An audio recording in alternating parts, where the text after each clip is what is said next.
నమస్కారం. Saranya TV morning bulletin కు స్వాగతం. ముందుగా ప్రధానాంశాలు చూద్దాం.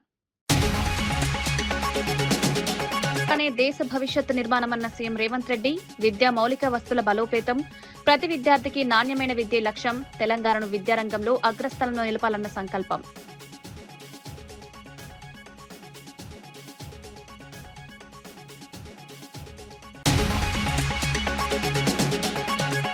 వైసీపీ నేతల వేధింపులపై దూలం నాగేశ్వరరావు ఆగ్రహం. కార్మూరి సునీల్ అరెస్ట్ రాజకీయ కక్షనన్న ఆరోపణ, ప్రతిపక్షాల గొంతు నొక్కద్దని హెచ్చరిక, జగన్ పోరాటంతోనే ప్రభుత్వంలో కదలిక.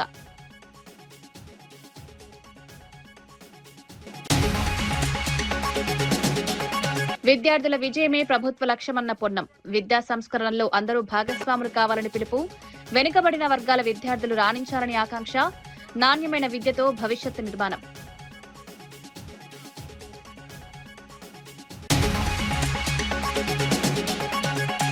యూరియా సరఫరాపై హరీష్ రావు విమర్శలు, ఎకరానికి 2 బస్తాల పరిమితిపై ఆగ్రహం, రైతులు తీవ్ర ఇబ్బందులు పడుతున్నారన్న ఆరోపణ, ఎరువు సమస్యలు వెంటనే పరిష్కరించాలని డిమాండ్.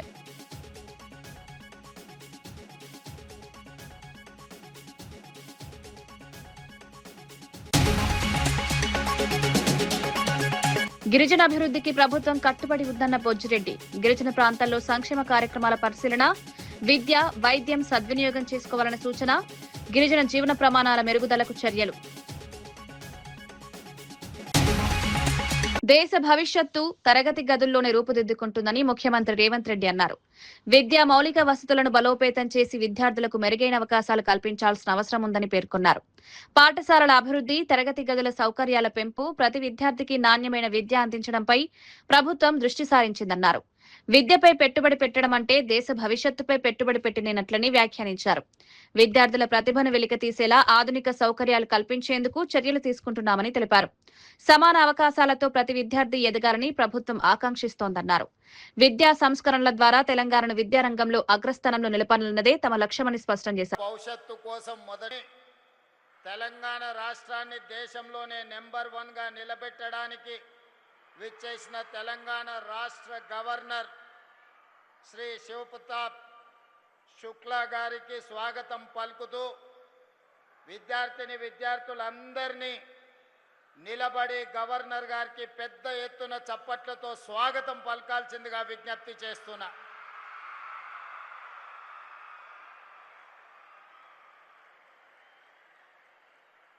గవర్నర్ గారితో పాటు ఈ కార్యక్రమంలో ఉప ముఖ్యమంత్రి వర్యులు మిత్రులు బట్టి విక్రమార్క గారు, సీనియర్ సహచర మంత్రివర్గ సభ్యులు శ్రీధర్ బాబు గారు, సహచర మంత్రివర్గ సభ్యులు పొన్నం ప్రభాకర్ గారు, అడ్లూరి లక్ష్మణ్ గారు, వాకిటి శ్రీహరి గారు, మహమ్మద్ అజరుద్దీన్ గారు, ప్రభుత్వ సలహాదారులు, పార్లమెంట్ సభ్యులు, శాసన మండలి సభ్యులు, శాసన సభ్యులు, వివిధ కార్పొరేషన్ల చైర్మన్లు, విద్యాశాఖకు సంబంధించిన అధికారులు, ప్రాణ సమానులైన తెలంగాణ నలుమూలల నుంచి విచ్చేసిన వేలాది మంది విద్యార్థులకు మనస్ఫూర్తిగా అభినందనలు, కృతజ్ఞతలు తెలియజేస్తున్నా. మిత్రులారా, తెలంగాణ రాష్ట్రం దేశంలో ఉన్న మిగతా రాష్ట్రాలలాగా భాషా ప్రయుక్త రాష్ట్రంగానో పరిపాలన సౌలభ్యం కోసం ఏర్పడిన రాష్ట్రం కాదు. తెలంగాణ రాష్ట్రము 60 సంవత్సరాల సుదీర్ఘ పోరాటం, వందలాది మంది విద్యార్థుల ఆత్మ బలిదానాలతో 60 సంవత్సరాలు తమ పోరాటాన్ని, తమ కలలను సాకారం చేసుకోవడానికి లక్షలాది మంది విద్యార్థులు ఉద్యమ బాటన పట్టి తమ ఉజ్వల భవిష్యత్తునే కాదు ఉద్యోగ ఉపాధి అవకాశాలను వదులుకొని కన్న తల్లిదండ్రులను దుఃఖ సాగరంలో ముంచేసి నూనూగు మీసాల యువకులు ఎంతో మంది ఆత్మ బలిదానాలు చేసుకుంటే ఈ తెలంగాణ రాష్ట్రం ఏర్పడ్డది. ఆనాడు ఆత్మ బలిదానాలలో ముందు వరుసలో ఉన్న శ్రీకాంత్ చారి కావచ్చు, ఈశాన్ రెడ్డి కావచ్చు, కానిస్టేబుల్ కిష్టయ్య కావచ్చు, సురేష్ నాయక్ కావచ్చు, ఈ రకంగా నేను చెప్పుకుంటూ వెళ్తే వందలాది మంది విద్యార్థులు ఆత్మ బలిదానాలు చేసుకుంటే ఈ రాష్ట్రం ఏర్పడ్డది. ఈ విద్యార్థుల యొక్క ఆకాంక్ష తెలంగాణ రాష్ట్రంలో ఉండే విద్యార్థుల యొక్క ఉజ్వల భవిష్యత్తు, ఉద్యోగ ఉపాధి అవకాశాలు వాళ్లకు దక్కాలి అని త్యాగాలు చేసింది.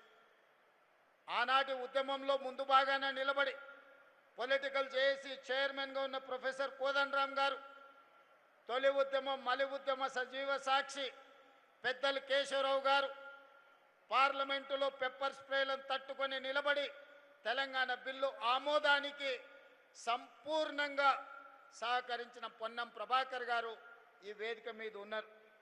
మిత్రులారా, ప్రభుత్వ ఉద్యోగమన్నా ప్రభుత్వ పాఠశాలలో ఈనాడు విద్యార్థులు చదువుకుంటున్నారంటే ఇది ఒక అవకాశమో లేకపోతే ఇది ఒక ఉద్యోగం కోసం చేస్తున్న ప్రయత్నం కాదు. ఇదొక గొప్ప భావోద్వేగం. ఈ భావోద్వేగము తెలంగాణ 4 కోట్ల ప్రజలతో ముడివేసుకున్న బంధం. ఈ భావోద్వేగాన్ని, ఈ తెలంగాణ రాష్ట్రం యొక్క అభివృద్ధి, ఈ దేశ భవిష్యత్తు తరగతి గదుల్లోనే ఉన్నది. ఈ తరగతి గదులను పునరుద్ధరించాలి. విధ్వంసం అయిపోయిన తెలంగాణ విద్యాశాఖను ఈనాడు వికాసం వైపు నడిపించాలని రాష్ట్ర ప్రభుత్వం నిర్ణయం తీసుకొని సహచర మంత్రివర్గ సభ్యుల సహకారంతో ఈనాడు తెలంగాణ రాష్ట్ర ప్రభుత్వం తన బడ్జెట్లో 8.5% నిధులను కేటాయించడం జరిగింది. 26,600 కోట్ల రూపాయలు. ముఖ్యమంత్రి రేవంత్ రెడ్డి నేతృత్వంలోని కాంగ్రెస్ ప్రభుత్వంపై బీఆర్ఎస్ ఎమ్మెల్యే కేపీ వివేకానంద తీవ్ర ఆరోపణలు చేశారు. గత 30 నెలల కాంగ్రెస్ పాలనలో దాదాపు 12,000 కోట్ల విలువైన ప్రభుత్వ భూములను విక్రయించారని విమర్శించారు. గతంలో 2010లో స్టేట్ బ్యాంక్ ఆఫ్ ఇండియాకు విక్రయించిన భూమిని ఇటీవల మరో ప్రైవేట్ కంపెనీకి మళ్లీ అమ్మారని ఆరోపించారు. ఈ వ్యవహారం దేశవ్యాప్తంగా కాంగ్రెస్ ప్రభుత్వ ప్రతిష్టను దెబ్బతీసిందన్నారు. ప్రభుత్వ భూముల విక్రయాలపై పూర్తి వివరాలు ప్రజలకు వెల్లడించాలని డిమాండ్ చేశారు. ప్రజా ఆస్తులను కాపాడాల్సిన ప్రభుత్వం వాటిని విక్రయించడం ఆందోళన కలిగిస్తోందన్నారు. సమర్థ ముఖ్యమంత్రి రేవంత్ రెడ్డి గారు సుమారు 30 నెలల్లో 12,000 కోట్ల విలువైన భూములన్నీ కూడా అమ్ముకుంటూ వాటితో రియల్ ఎస్టేట్ దందాలు చేసుకుంటూ ముందుకు వస్తున్నటువంటి సందర్భంలో అమ్మిన భూమినే గతంలో 2010లో అప్పుడున్నటువంటి ప్రభుత్వం అమ్మిన భూమినే ఎస్బీఐకి ఇర్రివోకబుల్ మరి అన్కండిషనల్గా అమ్మిన భూమినే మళ్ళీ తిరిగి మరి ఈ గత నెలలోనే చూసినాం. మనం ఆ భూమిని మళ్ళీ అమ్మినట్టు ఈ వేలం ద్వారా అమ్మినట్టు చూసినాం. హైకోర్టు యొక్క తీర్పు ఉండగా ఏప్రిల్ 25, 2026 ఒక హైకోర్టు యొక్క ఉత్తర్వులు ఉండగా కూడా దాన్ని తుంగలో దొక్కి దాన్ని పక్కకి నెట్టేసి గతంలో అమ్మినటువంటి ఎస్బీఐకి అమ్మినట్టు భూమిని దాంట్లో 5 ఎకరాల స్థలాన్ని మళ్ళీ కూడా మరి ఈ వేలం ద్వారా ఇంకో కంపెనీకి కట్టగట్టడం మనందరం చూసాం. అంటే దీన్ని ఏమంటారు? సరే, భూమి ప్రభుత్వం నుండి అమ్మిందంటే విశ్వాసంతో ప్రభుత్వం నమ్మకంతో మాకు చక్కగా ఉంటుందని చెప్పి సుమారు 237 కోట్ల రూపాయలు ఎకరానికి చెల్లించి మరి ఆ భూమిని కొంటే ఈరోజు దేశవ్యాప్తంగా ప్రభుత్వం యొక్క అంటే క్రెడిబిలిటీ ఏ రకంగా మరి దిగజారిపోయిందో, ఏ రకంగా ఈరోజు విశ్వసనీయత ప్రభుత్వం కోల్పోతుందో ఒకసారి అర్థం చేసుకోవాలి. రేవంత్ రెడ్డి అనేటువంటి నాయకుడు బయట మోసం చేసుకోగా రియల్ ఎస్టేట్ దందాలో ఎన్ని తప్పుడు డిసిషన్లు చేసిండా. వైఎస్ఆర్సీపీ నాయకులను లక్ష్యంగా చేసుకుని తప్పుడు కేసులు నమోదు చేస్తున్నారని ఏలూరు జిల్లా వైఎస్ఆర్సీపీ అధ్యక్షుడు దూలం నాగేశ్వరరావు ఆరోపించారు. మాజీ మంత్రి కార్మూరి నాగేశ్వరరావు కుటుంబాన్ని టార్గెట్ చేసి ఆయన కుమారుడు కార్మూరి సునీల్ ను అక్రమంగా అరెస్ట్ చేస్తున్నారని విమర్శించారు. చట్టం తన పని తాను చేసుకుపోతుందని చెప్తూనే రాజకీయ కక్ష సాధింపులకు దర్యాప్తు సంస్థలను ఉపయోగించడం సరికాదన్నారు. వైఎస్ జగన్ ప్రజల కోసం పోరాడుతున్న ధైర్యవంతుడైన నాయకుడని పేర్కొన్నారు.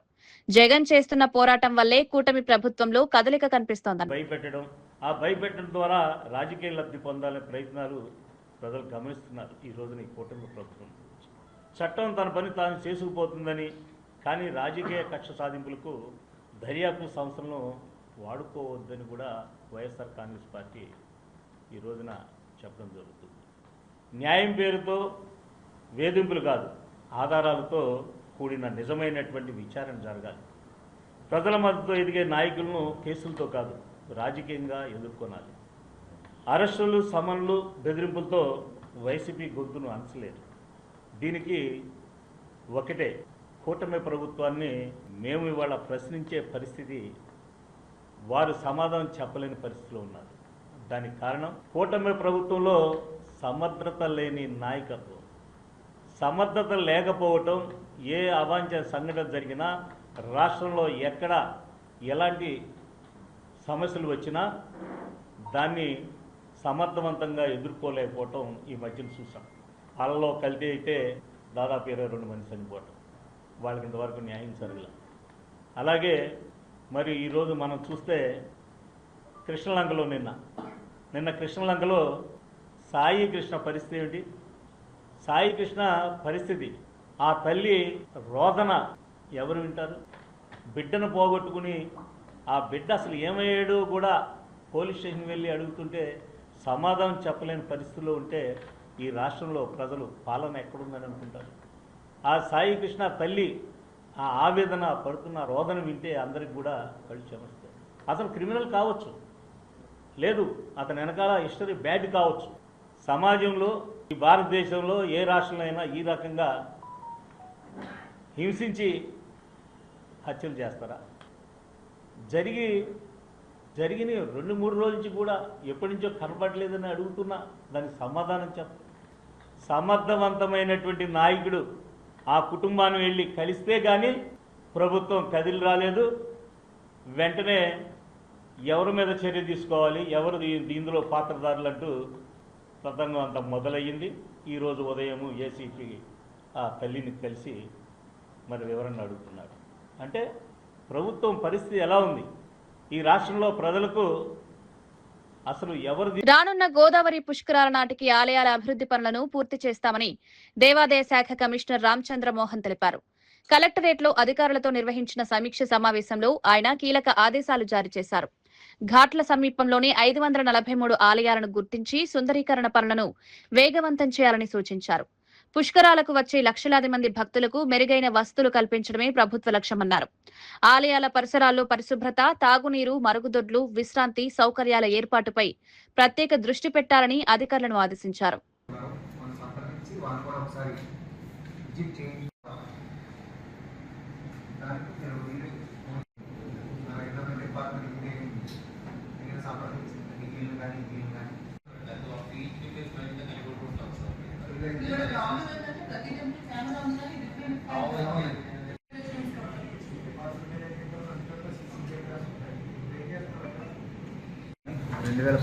కానీ కోట్ల సంఖ్యలోనే రాష్ట్రం నుంచి అలాగే పొరుగు రాష్ట్రాల నుంచి కూడా భారీ సంఖ్యలో ప్రజలు రావటం, ఇక్కడ పుష్కర స్నానాలు చేయటం, తర్వాత దగ్గరలో ఉన్న టెంపుల్స్కి వెళ్ళటం అనేది కూడా ఎక్కువ మంది, మెజారిటీ కనీసం 60-70% ఖచ్చితంగా ఏదో దేవాలయానికి సందర్శన వెళ్తారు. ఈ సందర్భంలో ఏ టెంపుల్స్కి రష్ ఉంటుందన్నది మనం ఐడెంటిఫై చేయడం జరిగింది. దాదాపు 29 ప్రముఖ ఆలయాలను గుర్తించడం జరిగింది.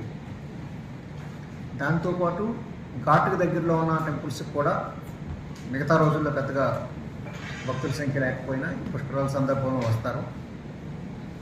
దానికి సంబంధించి మనం పర్మనెంట్ వర్క్స్ ఏమేం చేయాలన్న దానికి సంబంధించి 543 ఆలయాలను గుర్తించడం జరిగింది. దానికి సంబంధించి ఇప్పటివరకు 162 వర్క్స్కి శాంక్షన్, అడ్మినిస్ట్రేటివ్ శాంక్షన్స్ కూడా ఇచ్చుకున్నాం. 162 వర్క్స్కి టెండర్స్ పిలిచాము. దాంట్లో 43 వర్క్స్ ఆల్రెడీ మనం గ్రౌండ్ అయ్యాయి. చేత ఈ పనులన్నీ కూడా మిగతా 543 వర్క్స్ కూడా టెండర్ ప్రాసెస్ కానీ వర్క్ కంప్లీషన్ కానీ మనం జూన్ నుండి ఏప్రిల్ కల్లా పూర్తి చేసుకునేలా మనం ప్లాన్ చేసుకున్నాం. ఆ రకంగా టైం లైన్స్ ప్రకారం అయిపోతుంది. కానీ ఆ తర్వాత 2 నెలలు ఏం చేయాలన్నది కూడా ఇప్పుడు ప్లానింగ్, కలెక్టర్ గారు కూడా దాని గురించి డిస్కస్ చేయడం జరిగింది. భక్తుల రద్దీ విపరీతంగా పెరుగుతుంది కనుక మనం టెంపరీ అరేంజ్మెంట్స్ కొన్ని చేసుకోవాల్సి వస్తుంది. ఇప్పుడు నేను చెప్పినవి కూడా ఇవన్నీ పర్మనెంట్ వర్క్స్. టెంపరీ వర్క్స్ ఏ రకంగా చేసుకోవాలంటే main queue line, shelter, temporary toilets, drinking water, ఈ 4 ఇంపార్టెంట్ కాంపోనెంట్స్. హైదరాబాద్ పాతబస్తీ చంద్రయాన గుట్టలో నూతన అంగన్వాడీ పిల్లల కేర్ సెంటర్ ను మంత్రి సీతక్క ప్రారంభించారు. అరుంధతి నగర్ లో ఏర్పాటు చేసిన ఈ కేంద్రంలో 7 నెలల నుంచి 3 ఏళ్లలోపు చిన్నారులను తల్లిదండ్రులు వదిలి పనులకు వెళ్లవచ్చని తెలిపారు. ముఖ్యంగా కూలీ పనులు చేసే కుటుంబాలకు ఈ కేంద్రం ఎంతో ఉపయోగపడుతుందన్నారు. చిన్నారులకు సురక్షిత వాతావరణంలో సంరక్షణ, పోషకాహారం అందించడమే లక్ష్యమన్నారు. కార్యక్రమంలో కాంగ్రెస్ నేతలు, స్థానిక ప్రజాప్రతినిధులు పాల్గొన్నారు. కాంగ్రెస్ అగ్రనేత రాహుల్ గాంధీ జన్మదిన వేడుకలను కూడా నిర్వహించారు. చిన్నారుల సంక్షేమానికి ప్రభుత్వం కట్టుబడి ఉందని సీతక్క స్పష్టం చేశారు. ఆ సమస్యలపై పోరాటం చేస్తూ త్యాగాల వారసత్వం కలిగినటువంటి కుటుంబం నుంచి వచ్చినటువంటి రాహుల్ గాంధీ గారి యొక్క జన్మదినాన్ని పురస్కరించుకొని ఈరోజు మా మెడికల్ డిపార్ట్మెంట్ అధ్యక్షులు గాంధీ భవన్లో రక్తదాన శిబిరాన్ని నిర్వహించడం జరిగింది. మరి ఈ రక్తదాన శిబిరంలో మా రాష్ట్ర నాయకులు, అదేవిధంగా యూత్ అందరు కూడా పార్టిసిపేట్ చేసి మా పార్టీ కానీ నెహ్రూ గారి కానుంచి గాంధీ గారి నుండి మరి రాజీవ్ గాంధీ వరకు రక్తదానం చేయడము, ప్రాణదానం చేయడం ఈరోజు త్యాగాల వారసత్వం కలిగినటువంటి పార్టీ కాంగ్రెస్ పార్టీ.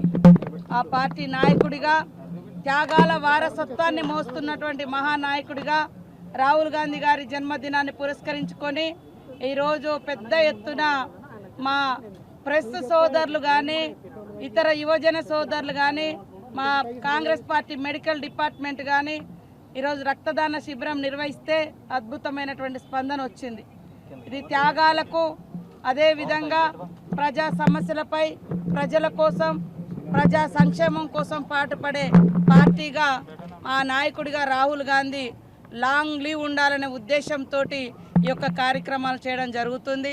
మీరు చూస్తూ ఉన్నారు, రాహుల్ గాంధీ అంటే పేదల గొంతుక, రాహుల్ గాంధీ గారంటే యువజనుల గొంతుక, రాహుల్ గాంధీ గారంటే రైతుల గొంతుక, రాహుల్ గాంధీ అంటే దళిత, బహుజన, ఆదివాసీ మరి పేదల గొంతుక.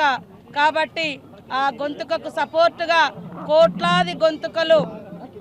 కోట్లాది మంది రాహుల్ గాంధీ గారికి సపోర్టుగా ఉంటూ ఈ దేశాన్ని ఈ కార్పొరేట్ కంపెనీ వ్యవస్థ నుంచి, ఆదాని అంబానీల నుంచి పేదలను దోస్తూ రాజ్యాంగాన్ని తూట్లు పొడిచేటువంటి మరి మోడీ నాయకత్వం నుంచి, ఈరోజు మోడీ యొక్క విధ్వంస విధానాల నుంచి రేవంత్ రెడ్డి ప్రభుత్వం పేర్లు మార్చడం తప్ప ప్రజలకు మేలు చేయడం లేదని మాజీ మంత్రి సబితా ఇంద్రారెడ్డి విమర్శించారు. కేసీఆర్ హయాంలో అభివృద్ధి చేసిన ఆరుట్ల పాఠశాలకు రంగులు వేసి తెలంగాణ పబ్లిక్ స్కూల్ గా ప్రారంభించారని ఆరోపించారు. కొత్తగా ఏమీ నిర్మించకుండా పాత భవనాలు, పాత ఫర్నిచర్, పాత ఉపాధ్యాయులతోనే కొత్త పేర్లు పెట్టారన్నారు. నిజంగా విద్యాభివృద్ధిపై చిత్తశుద్ధి ఉంటే సీఎం సొంత నియోజకవర్గం కొడంగల్లో ఎందుకు తెలంగాణ పబ్లిక్ స్కూల్ నిర్మించలేదని ప్రశ్నించారు. ప్రజలను మభ్యపెట్టే కార్యక్రమాలు మానుకోవాలని సూచించారు. విద్యారంగంలో వాస్తవ అభివృద్ధి చేయాలని ప్రభుత్వాన్ని డిమాండ్ చేశారు. తెలంగాణ పబ్లిక్ స్కూల్ అన్ని స్టార్ట్ చేసి వచ్చిండు. మరి మీ నియోజకవర్గంలో ఎందుకు స్టార్ట్ చేయలేదు తెలంగాణ పబ్లిక్ స్కూల్? ఎందుకు కట్టలే? మరి అవే డబ్బులు పెట్టి ఈడెందుకు మొదలు పెట్టలే? అక్కడ ఉన్న పాత బిల్డింగ్లకు సున్నమేసి, అదే టీచర్లు, అదే బిల్డింగ్లు, అదే సున్నమేసి, అదే ఫర్నిచర్, అన్నీ అవే ఒట్టి గ్రౌండ్ మాత్రం ప్రిపేర్ చేసిండు. మరి అదే public school, Telangana public school ఇక్కడ ఎందుకు స్టార్ట్ చేయలేదు? ఇది బాగా గుర్తుపెట్టుకోండి. ఏదైనా కూడా పేర్లు మార్చి మాత్రమే చేస్తున్నారు తప్పిస్తే నిజంగా ప్రజలకు మేలు చేయాలన్న ఆలోచన లేకుండా ఉంది ముఖ్యమంత్రి గారికి అని తెలియజేసుకుంటూ, సింగరేణి అంశంపై బీజేపీ చిల్లర రాజకీయాలు చేయడం మానుకోవాలని ప్రభుత్వ విప్ ఎమ్మెల్సీ అద్దంకి దయాకర్ అన్నారు.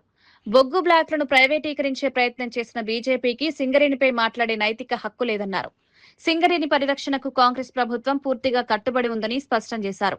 కార్మికులకు బోనస్ ఇవ్వడం మంచి నుంచి సంస్థ భవిష్యత్తును కాపాడే వరకు కాంగ్రెస్ ప్రభుత్వం బాధ్యతగా వ్యవహరిస్తోందన్నారు. బీజేపీ, బీఆర్ఎస్ నాయకులు రాజకీయ లబ్ధి కోసం సింగరేణిని వేదికగా చేసుకోవద్దని సూచించారు. బొగ్గు నిల్వలు తక్కువ ఉన్నాయని చెప్పేసి, కానీ గత ప్రభుత్వంలో వాళ్ళు సిరిసిల్లకు, సిద్దిపేట, గజ్వేల్కు సింగరేణి నిధులు వాడుకుంటున్నప్పుడు కామ్ గా ధృతరాష్ట్రం లెక్క కూర్చున్నాడే కిషన్ రెడ్డి. ఇప్పుడు సింగరేణి పర్యటనలకు బీజేపీ పోతుంది. ఆయన మంత్రి అనేది మర్చిపోయి ప్రతిపక్ష నాయకుడు అనుకుంటున్న పరిస్థితి ఎంత దౌర్భాగ్యమైన స్థితితో ఆలోచించారు. సింగరేణి నిధులకు ఎసరు పెట్టింది ఎవరు? బీఆర్ఎస్ కాదా? అప్పుడు బీజేపీ కామగలేదా? మొన్నటిదాకా ఆయన హరీష్ రావు ఒక నాటకం ఆడింది, ఇప్పుడు కొత్తగా బీజేపీలో ఒక నాటకం ఆడుతున్న పరిస్థితి. అంటే మీరు కలిపి చేస్తున్న ప్రయత్నాలు అర్థం కావట్లేదు. అందుకని సింగరేణి కార్మికులను వీళ్ళను అడ్డుకోవాలని చెప్పి నేను విజ్ఞప్తి చేస్తాను. సింగరేణిని ఫిజిల్ అవుట్ చేసి సింగరేణి యొక్క భవితవ్యాన్ని మన ప్రశ్నార్థకం చేసిన వీళ్ళు 2 సంవత్సరాలకి సింగరేణిలో ఏమో జరిగిందని చెప్పేసి పోవడం వెనుక ఉన్న ఉద్దేశం ఏంటి? వాళ్ళిద్దరు రాజకీయ రాష్ట్రమిత్రులు ఈయన చేసింది మళ్ళీ ఆరిపోవద్దని చెప్పి ఆయనకు తలగిచ్చేస్తారు. కాబట్టి అలా చాలా మంది సింగరేణి చుట్టూ రాజకీయాలు చేయడం వెనుక ఒక రాజకీయ లబ్ధి చూసుకుంటారు. రేపు ఎన్నికలు జరిగితే అక్కడ లబ్ధి పొందాలనే ఉద్దేశం తప్పితే మరొకటి కాదు. కాబట్టి నేనేమంటున్నానంటే ప్రైవేటు పరం చేయడానికి బీజేపీ ప్రభుత్వం చేస్తుందా లేదా అనేది కిషన్ రెడ్డి సమాధానం చెప్పాలి. సింగరేణి అసలు బొగ్గు నిల్వల్ని మొత్తమే ప్రైవేట్ కంపెనీలకు తన సొంత మనుషులకు కట్టబెట్టాలని చూసిన బీజేపీకి సింగరేణి బొగ్గు మీదనో బొగ్గు నిల్వల మీదనో ప్రశ్నించే నైతికత ఉందా? ఆత్మపరిశీలన చేసుకోండి. కాబట్టి అలా ఏదో రోజుకో కార్యక్రమం ఉండాలి కాబట్టి మనమేడ వెనుకబడిపోతాము బీఆర్ఎస్ కంటే అని చెప్పేసి మీరు పోయినా వాళ్ళు పోయినా మీరిద్దరు కలిసిపోవడానికి చేసే ప్రయత్నాలు తప్పితే మీరు కొత్తగా చేసేది ఏం లేదని నేను తెలియజేస్తున్నా. అన్నిటికంటే ముఖ్యంగా నేను అంటున్నా ప్రైవేట్ పరం చేసే కుట్రలను తిప్పికొట్టుకుంది కాంగ్రెస్ పార్టీ. సింగరేణిని ఈ రోజు ఆదుకుంటున్నది కాంగ్రెస్ పార్టీ. సింగరేణి కార్మికులకు బోనస్ రైతుల జీవితాలతో కేంద్ర రాష్ట్ర ప్రభుత్వాలు ఆడుకుంటున్నాయని మాజీ మంత్రి హరీష్ రావు మండిపడ్డారు. ఎకరానికి 2 యూరియా బస్తాలు మాత్రమే ఇస్తామని ప్రభుత్వం కొత్త సర్క్యులర్ జారీ చేసిందని విమర్శించారు. అందులో కూడా ఒక బస్తా ఈ నెలలో, మరో బస్తా వచ్చే నెలలో ఇస్తున్నారన్నారు. కేసీఆర్ హయాంలో రైతులకు యూరియా ఇంటి వద్దకే చేరే విధంగా వ్యవస్థ ఉండేదని గుర్తు చేశారు. ఇప్పుడు రైతులు తీవ్ర ఇబ్బందులు ఎదుర్కొంటున్నారని తెలిపారు. వ్యవసాయానికి అత్యవసరమైన ఎరువుల సరఫరాలో ప్రభుత్వం విఫలమైందన్నారు. రైతుల సమస్యలను వెంటనే పరిష్కరించాలని డిమాండ్ చేశారు. తిరగాలన్నట యాప్ కోసం నిన్న మా ఎంపీపీ శ్రీకాంత్ రెడ్డి చెప్తుండు. ఆయనకు యూరియా బుక్ చేసుకోవాలంటే యాప్ మీద వాళ్ళ బాపో దిక్కు, అమ్మో దిక్కు, కొడుకో దిక్కు, ఆయనో దిక్కు, 4 ఫోన్లు పట్టుకొని 3 గంటలు కొట్టంగా 2 బస్తాలు దొరికినాయట. 2 బస్తాల యూరియాకి ఇంట్లో 4 ఫోన్లు పట్టుకొని కొట్టంగా దలుగుతుంది, లాటరీ తగిలినట్టు. అది 2 బస్తాలు. అంటే ఇవాళ ఎకరాకు 2 బస్తాలే యూరియా ఇస్తామంటే ఏంది? కేంద్ర రాష్ట్ర ప్రభుత్వాలు రైతులంటే ఎందుకు ఇంత చిన్న చూపు? ఇవాళ ఇంతమంది ఎంపీలను గెలిపించి రాష్ట్రంలో అధికారంలోకి ఇస్తే మీరు యూరియా ఇచ్చే తెలివి కూడా లేదా మీకు? కేసీఆర్ గారు ఉండగా ఆటో డ్రైవర్కి చెప్తే ఇంటికాడ వచ్చి యూరియా వేసిపోయింది కదా. ఇవాళ 2 బస్తాలే ఇస్తారట. మా చిన్నకోడూరు మండలం మొత్తం మిర్చి పండుతుంది, కొంత నంగనూరులో కూడా మిర్చి పండుతుంది. రాష్ట్రంలో అనేక చోట్ల మిర్చి వేస్తారు. వరంగల్లో కానీ, ఖమ్మంలో కానీ చాలా జిల్లాల్లో వేస్తారు. మిర్చి రైతులు ఎకరానికి 6 బస్తాల యూరియా వాడతారు, 5-6 బస్తాల యూరియా వాడతారు. నువ్వు 2 సంచులు ఇస్తే మరి మిగతా 4 సంచులకి అడిగి పోవాలి. మెదక్ జిల్లా వెల్దుర్తి మండలంలో పర్యటించిన నర్సాపూర్ ఎమ్మెల్యే వాకిటి సుంచా లక్ష్మారెడ్డి పలు అభివృద్ధి కార్యక్రమాల్లో పాల్గొన్నారు. ఉపాధి హామీ పథకం నిధులతో నిర్మించనున్న పాఠశాల ప్రహరీ గోడను భూమి పూజ చేశారు. అనంతరం విద్యార్థులకు మధ్యాహ్న భోజన పథకం వడ్డించి నాణ్యమైన ఆహారం అందించాలని సిబ్బందికి సూచించారు. సీసీ రోడ్డు నిర్మాణ పనులను ప్రారంభించిన అనంతరం మీడియాతో మాట్లాడారు. రైతులకు యూరియా సరఫరా చేయడంలో ప్రభుత్వం విఫలమైందని విమర్శించారు. యూరియా యాప్లలో కాకుండా నేరుగా దుకాణాల్లో అందుబాటులో ఉంచాలని డిమాండ్ చేశారు. భూములు లేవు, ఆల్రెడీ మనకంతా కూడా పొల్యూట్ అయిపోయినాయి. దానిలో పండించుకోవాలంటే కంపల్సరీ యూరియా ఇవన్నీ అవసరమే. కాబట్టి యూరియా సప్లై చేయడం చేతగాక ఈరోజు రైతులకు సంబంధించి మీరు తక్కువ వేసుకోండి, యూరియా తక్కువ వేయండి అని చెప్పేసి మాట్లాడుతూ ఉంది తప్ప గతం నుంచి కూడా వస్తుంది కదా ఇది. మరి ప్రభుత్వాన్ని మేము డిమాండ్ చేస్తామన్నా మరి ఖచ్చితంగా సీడ్స్ అందుబాటులో ఉంచాలా, ఫర్టిలైజర్స్ యాప్లో కాకుండా షాప్లో ఉంచాలా, అదేవిధంగా మనకు బోనస్ ఇవ్వాలి ఇమ్మీడియట్గా, మళ్ళీ అదేవిధంగా పంటకు సంబంధించినటువంటి అన్ని ఏర్పాటు రైతు బంద్ చేయాలి, మరి అదేవిధంగా పండించినటువంటి దానిని కొనుక్కోవాలి. ఇంతనే కొంటామని చెప్పేసి గీత గీసుకొని కూర్చుంటే చెల్లదు అని చెప్పేసి కూడా ఈ సందర్భంగా హెచ్చరిస్తూ అన్ని విధాలుగా కార్యక్రమాలు చేయాలి. ఈరోజు నేను అడుగుతున్నాను, కాంగ్రెస్ పార్టీకి సంబంధించి అన్ని మేమే చేస్తున్నాం అంటున్నారు. అన్ని మేమే చేస్తున్నాం అని చెప్పేసి చెప్పేటువంటి మీరు ఉపాధి హామీ పథకం మీద ఈరోజు గ్రామాల్లో ఎన్ని వస్తున్నాయంటే ఆ గ్రామానికి సంబంధించిన వాళ్ళు కూలీలు కష్టపడితే వచ్చినటువంటి నిధులు రాష్ట్రం నుంచి ఏమేస్తున్నారు చెప్పండి. ఇప్పుడు మళ్ళీ జూలై 1 నుంచి బీజీ రామ్జీ అని చెప్పేసి ప్రభుత్వం ఉపాధి హామీ పథకం చేంజ్ చేసింది. రాష్ట్రానికి సంబంధించిన 60%, 40%, కేంద్రం 60% ఇవ్వాలట. మరి ఇవ్వండి ఫస్ట్, మీరు ఇస్తేనే మళ్ళీ వాళ్ళు రిలీజ్ చేస్తారంట. ఆ విధంగా ఎక్కువ నిధులు తీసుకురావడానికి ప్రయత్నం చేయండి తప్ప ఉన్న దాంట్లో వేస్తారు. మరి గండి కొడతామంటే మాత్రం ఇది. గిరిజనులు అన్ని రంగాల్లో ముందుండి ఆర్థికంగా ఎదగాలని రాష్ట్ర ఎస్టీ కమిషన్ చైర్మన్ సోళ్ల బొజ్జిరెడ్డి అన్నారు. చింతలపూడి, పోలవరం నియోజకవర్గాల్లో పర్యటించిన ఆయన గిరిజన ప్రాంతాల్లో అమలవుతున్న సంక్షేమ కార్యక్రమాలను పరిశీలించారు. జంగారెడ్డిగూడెంలో డాక్టర్ బిఆర్ అంబేద్కర్ గురుకుల పాఠశాలను సందర్శించి విద్యా సౌకర్యాలపై ఆరా తీశారు. ప్రాంతీయ ఆసుపత్రిలో వైద్య సేవలను పరిశీలించారు. అనంతరం గిరిజన కుటుంబాలను కలుసుకుని వారి సమస్యలను తెలుసుకున్నారు. ప్రభుత్వం అందిస్తున్న విద్య, వైద్యం రాయితీలను గిరిజనులు సద్వినియోగం చేసుకోవాలని సూచించారు. గిరిజన ప్రాంతాల అభివృద్ధికి కూటమి ప్రభుత్వం బాసటగా నిలుస్తోందన్నారు.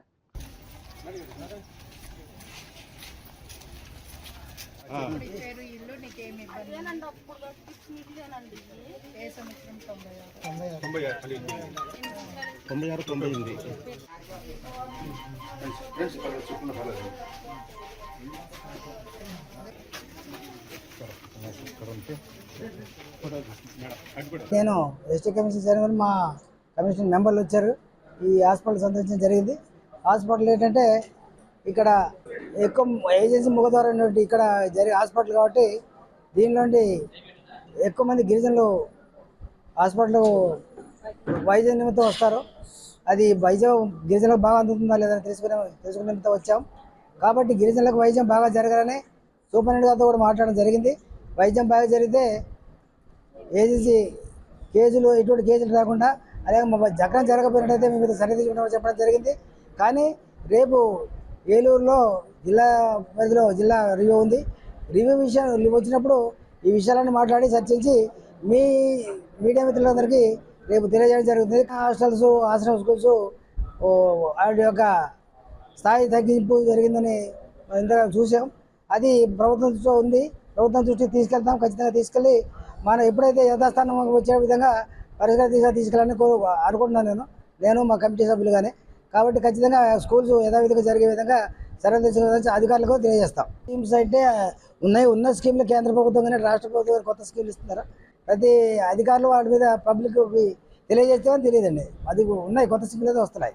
రాహుల్ గాంధీ జన్మదినాన్ని పురస్కరించుకుని గాంధీ భవన్ లో ఎన్ఎస్యుఐ డాక్టర్స్ సెల్ ఆధ్వర్యంలో రక్తదాన శిబిరం, జాబ్ మేళా నిర్వహించారు. ఈ కార్యక్రమంలో పాల్గొన్న భువనగిరి ఎంపీ చామల కిరణ్ కుమార్ రెడ్డి మాట్లాడుతూ రాహుల్ గాంధీ ప్రజా సమస్యల కోసం నిరంతరం పోరాడుతున్న నాయకుడన్నారు. భారత్ జోడో యాత్ర ద్వారా దేశ ప్రజల సమస్యలు తెలుసుకుని వాటి పరిష్కారానికి కృషి చేస్తున్నారని పేర్కొన్నారు. ఆయన జన్మదినం సందర్భంగా సేవా కార్యక్రమాలు నిర్వహించడం అభినందనీయమన్నారు. యువతకు ఉపాధి కల్పించేందుకు జాబ్ మేళా ఉపయోగపడుతుందని తెలిపారు. ప్రయత్నం అనిల్ యాదవ్ గారు రాజ్యసభ సభ్యులు కూడా తీసుకున్నారు. ఇంత మంచి కార్యక్రమాలు ఈరోజు గాంధీ భవన్లో, ఎందుకంటే ముఖ్యంగా మీ అందరికీ తెలుసు రాహుల్ గాంధీ గారు ఒక స్వచ్ఛందమైనటువంటి నాయకుడు. ఒక స్వచ్ఛందమైన ఆలోచనతోటి భారతదేశంలో ఉన్న యువతను, భారతదేశంలో ఉన్నటువంటి ఆర్థిక పరిస్థితి గురించి మీరు ఈ మధ్యకాలంలో చూస్తున్నారు. ప్రతి విషయం మీద ఆయన పార్లమెంట్లో గలమిప్పడమే కాకుండా గత 2014 తర్వాత భారతదేశంలో జరుగుతున్నటువంటి ప్రతి విషయాన్ని కూడా ప్రజల మధ్యనికి తీసుకొచ్చే ప్రయత్నం చేస్తున్నటువంటి వ్యక్తి. భారత్ జోడో యాత్ర పెట్టి భారతదేశ వ్యాప్తంగా కూడా ప్రజా సమస్యలను ప్రత్యేకంగా తెలుసుకోవాలన్న ఉద్దేశంతో 4000 పైచిలకు కిలోమీటర్లు నడిచి ప్రజా సమస్యల్ని. విద్యా సంస్కరణల విజయానికి ప్రభుత్వం మాత్రమే కాకుండా ప్రతి విద్యార్థి భాగస్వామి కావాలని మంత్రి పొన్నం ప్రభాకర్ అన్నారు. ముఖ్యమంత్రి రేవంత్ రెడ్డి విద్యకు అత్యధిక ప్రాధాన్యమిస్తున్నారని పేర్కొన్నారు. ఎస్సీ, ఎస్టీ, బీసీ, మైనారిటీ విద్యార్థులు పోటీ ప్రపంచంలో ఉన్నత స్థానాలు అధిరోహించాలని ఆకాంక్షించారు. విద్య ద్వారానే సామాజిక, ఆర్థిక అభివృద్ధి సాధ్యమవుతుందన్నారు. ప్రభుత్వం అందిస్తున్న అవకాశాలను విద్యార్థులు సద్వినియోగం చేసుకోవాలని సూచించారు. నాణ్యమైన విద్య ద్వారా భవిష్యత్తు తరాలను బలోపేతం చేయడమే ప్రభుత్వ లక్ష్యమన్నారు. ప్రతి విద్యార్థి తన ప్రతిభను నిరూపించుకునేలా విద్యా వ్యవస్థను తీర్చిదిద్దామని తెలిపారు. ప్రాధాన్యత ఇస్తా ఉన్నారు కాబట్టి విద్యార్థులారా, ఈ పోటీ ప్రపంచంలో మీకు మీరే అందరం కూడా వేదిక మీద ఉన్నటువంటి వాళ్ళం, ప్రభుత్వ పాఠశాలలో చదివిన వాళ్ళమే. కాబట్టి ఈ పోటీ ప్రపంచంలో మీరు కూడా ఉన్నత స్థానాలు అధిరోహించాలని ఆకాంక్షిస్తూ మీ అందరికీ శుభాకాంక్షలు. ఈ విద్యా సంవత్సరం మీ జీవితంలో గొప్ప మార్పు, ఉన్నత శిఖరాలు అధిరోహించడానికి ఒక ప్రారంభంగా ఉండాలని కోరుకుంటూ అందరూ నమస్కారం చెప్తూ సెలవు తీసుకుంటా ఉన్నాను. మరిన్ని వార్తలతో మళ్ళీ కలుద్దాం. నమస్కారం.